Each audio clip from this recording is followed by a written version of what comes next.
Meg here at This Old Fashioned Life, and my kids are off at camp today. Another week of camp starts this summer, and I have nothing to put in their lunches. So this morning I am going to be doing some baking. I'm going to be making brownies, and I'm going to be making chocolate chip bar cookies. Recipes, one's from cooks.com, and the other is from Grade 8 Home Economics. Thank you, Mrs. Keller. This is actually my recipe still from Grade 8. And in fact, in my cooking binder, I still have a lot of recipes from middle school home ec. So yay, thanks Mrs. Keller, you're the best. This is one we had to make, the brownies we had to make for Christmas, I think. We had to find our own Christmas recipe. And I made them as peppermint brownies, but you can make them whatever flavor you like. So today I'm just making vanilla brownies. It's really hot here, so I didn't want to make something that would melt, but that was still chocolatey for the treat in the lunchbox. So brownies it is. And I can put them in the freezer too, and then tuck them in the lunchbox.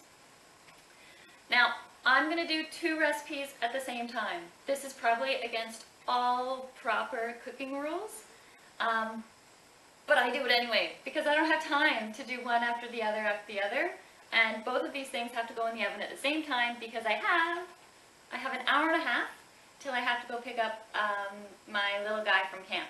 So an hour and a half, totally doable. And the brownies are actually really, really easy to do. So 5-way fudge brownies, I'm going to make them vanilla, with vanilla. We're going to start the brownies first, and the brownies are made, in fact, all on the stovetop in a single pot. Right now I've got half a cup of butter melting on the stove. Just on mine, I put it at the lowest setting, which is simmer. Yours is probably different. That's totally cool, whatever is the lowest setting, because you don't want your butter to burn, you just want it to melt. I keep my butter in the freezer, especially in the summertime, because it just melts here. But when it's on sale, I buy lots of butter and then I stick it in the freezer, and it works really good. If you've never seen butter in Canada, this is how butter comes in Canada. It comes in a big whacking great block. Not those convenient little sticks that you get in the States. So it's a 2-cup block of butter. So I just sort of like chip away at it. And it does have measurements on the side, but I also have a little butter ruler that I use to measure my butter out. So, Canadian butter. Alright, so the butter is melting. I also need to put in my chocolate chips. So I need 60 milliliters according to my Grade 8 recipe. And 60 milliliters is in fact about a 1/4 cup. So chocolate chips are going into the butter, and it's supposed to melt. Here's our spatula.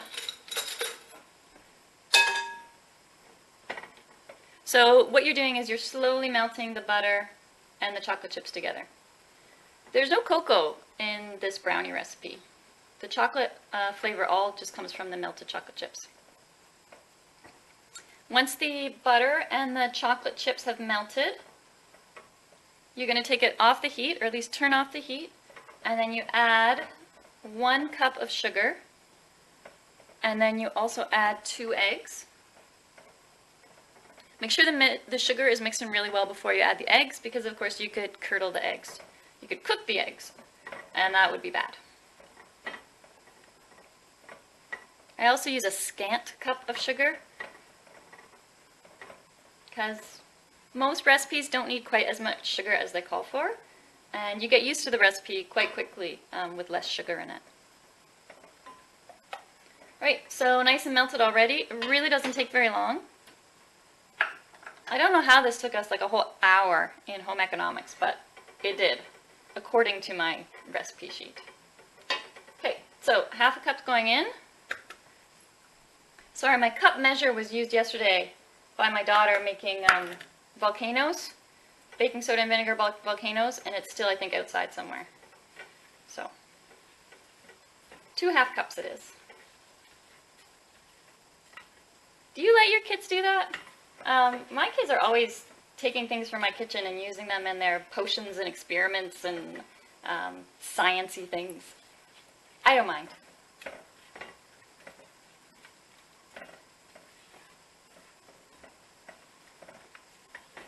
so the sugar's all mixed in. As you can see, yummy. If my son was here, he would he would try and get his hands on this so fast. If you don't know what tempering is, basically it's just adding a little bit of the hot liquid into the eggs very slowly. So the eggs slowly heat up before you add them into the whole recipe. Just prevents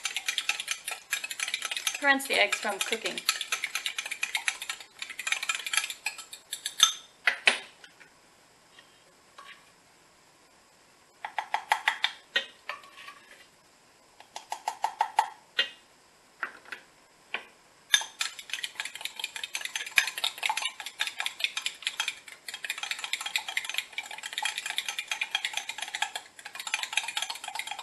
By the way, I've got my oven preheating to 350 degrees. Most recipes for cookies and bars and brownies and stuff is 350. You're almost always safe just putting at 350 when you start baking, and then adjusting later on. Oh yeah, and make sure there's nothing in your oven. Nope, nothing in my oven. Good. Don't you hate it when that happens? And you have like a pan in the oven and you forgot all about it? And then you go to put your muffins in or your cookies in or whatever, and sure enough, there's a pan from last night's dinner in your oven. Alright, so, nice and tempered, we're going to add our eggs into our mixture. Give it a good mix.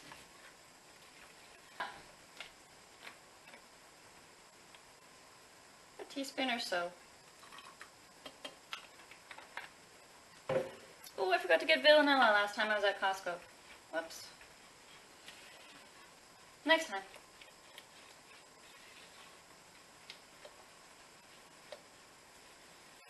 Okay. Now, we need 170 mils of flour. God, what's 170 of flour? Sweet. Now, neat thing about these brownies, there's no leavener other than those 2 eggs we put in. So no baking soda, no baking powder in the brownie recipe. Check it out.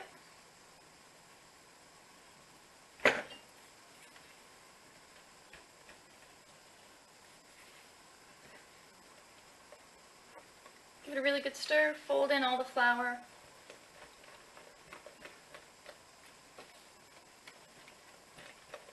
This is going to go into a square pan, about 8 by 8. Yeah.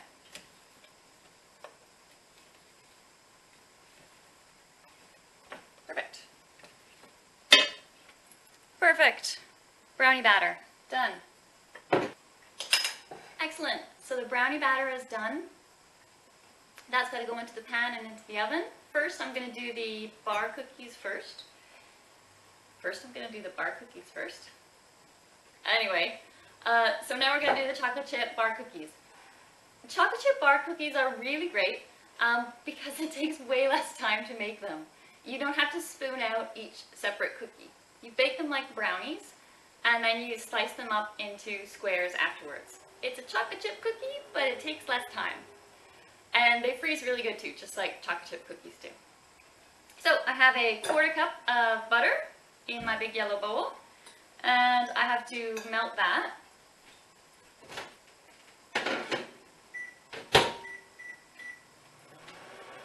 And according to my recipe, I've changed it. So instead of a 1/2 cup of butter, I'm doing a 1/2 cup or a 1/4 cup of butter and a 1/4 cup of coconut oil. I haven't made this recipe in a long time, so we'll see how it goes. And I better get ready. I have 1½ cups of brown sugar. Alright, sorry, my mom showed up and we were talking and I had to stop the video.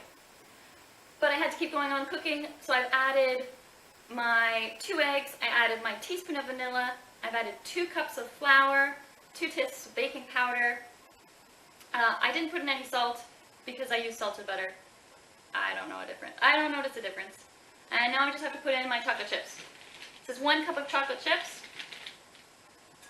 I always do slightly less. I find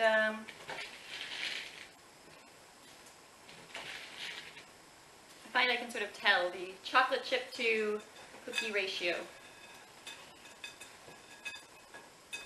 There we go. Okay, into the pan and then into the oven because I'm running out of time.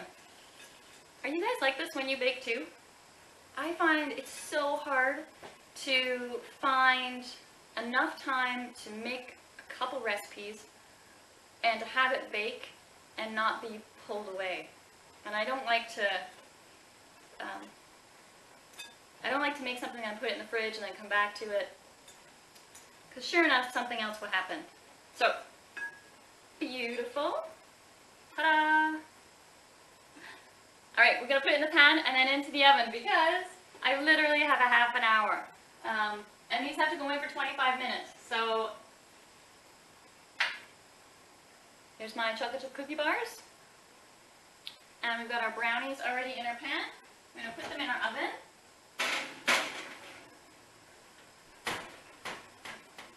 Brownies in the pan, going in the oven. And I'm going to put the timer on for 20 minutes to start with.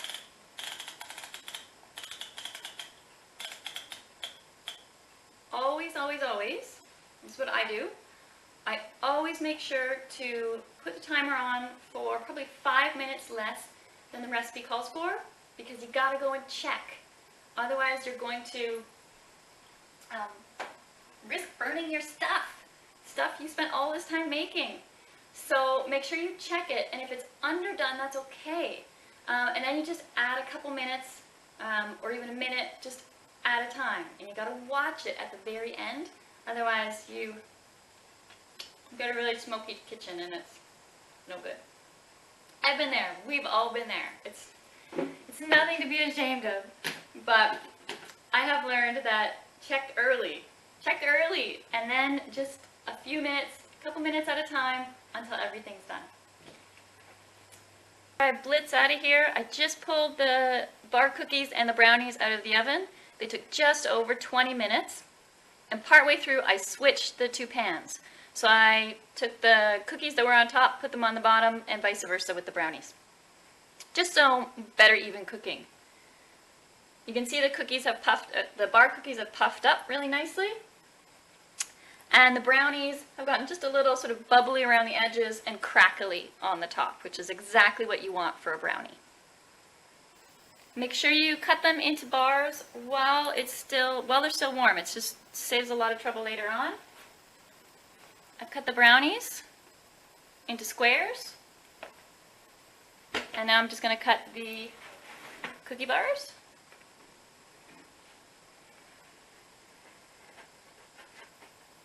And yes, I'm just using a knife on my pan. It's terrible, but I do it anyway. So there.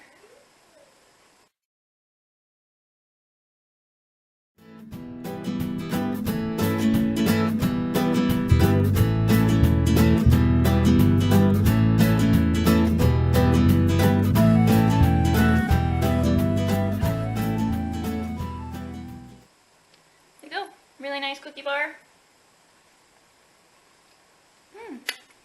For putting in a lunchbox. So thank you so much for baking with me this morning. We've got our cookie bars, we've got our brownies, and we are set to go for a week of camp. Bye! Have a good day, you guys!